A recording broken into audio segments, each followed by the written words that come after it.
Star health care की तरफ से एक कैंप का आयोजन करने जा रहे हैं, जो कि डॉक्टर राजेंद्र वीरल्डी हमारे गांव के उसकी अध्यक्षता में। कैंप के दौरान हम जो भी पशुपालन के बारे में, बीमारी और बचाव के बारे में जो भी समस्या का समाधान होता है उसके बारे में हम आपको बताएंगे, आपको तैयार करने के बारे में बताएंगे।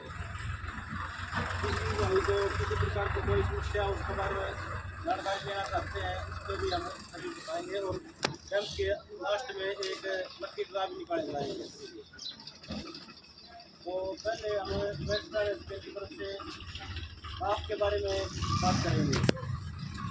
सर्दी के मौसम में आपका मृत्यु दर बढ़ जाती है।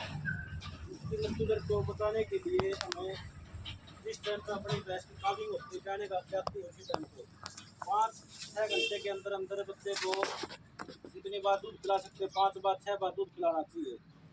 ज़्यादा टाइम लेंगे तो उसमें जो फीस की होती है वो ताकत ज़्यादा होती है। ताकत कम होने के बाद बच्चे को दूध पिलाने से कोई फ़ायदा नहीं होता।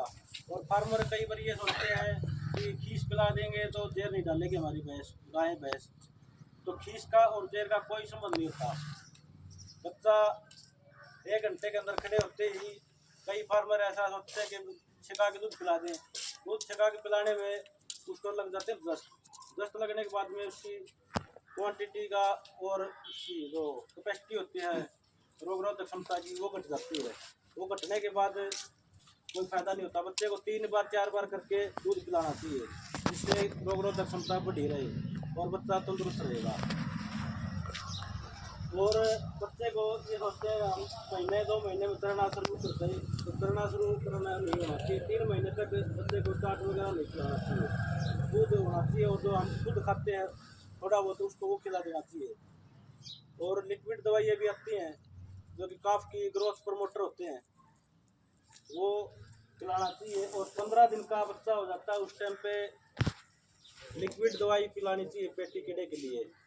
वो हल्की दवाई पिलानी चाहिए, मिनवर्म बाद में पिलाओ। उससे पहले डेप्राजिन के नाम से शीशी आती है लिक्विड, वो पिलानी चाहिए 10 ml।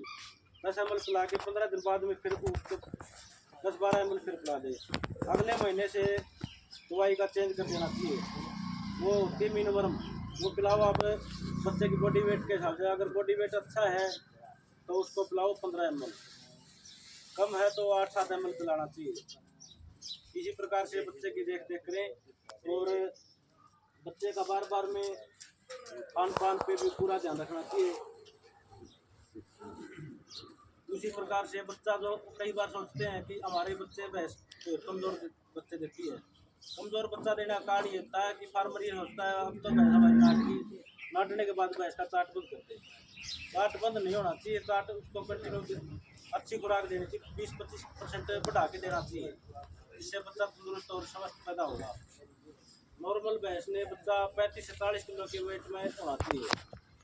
अगर वेट 40 किलो से 35 से कम है तो बच्चा समझो रोगरोधक क्षमता भी उसकी कम ही रहेगी।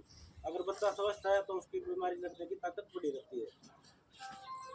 और अच्छे सीमन का हमें चयन करना चाहिए।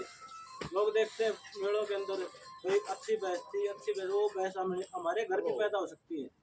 अच्छी भैंस के सीमन के लिए अच्छा सीमन चयन करना चाहिए।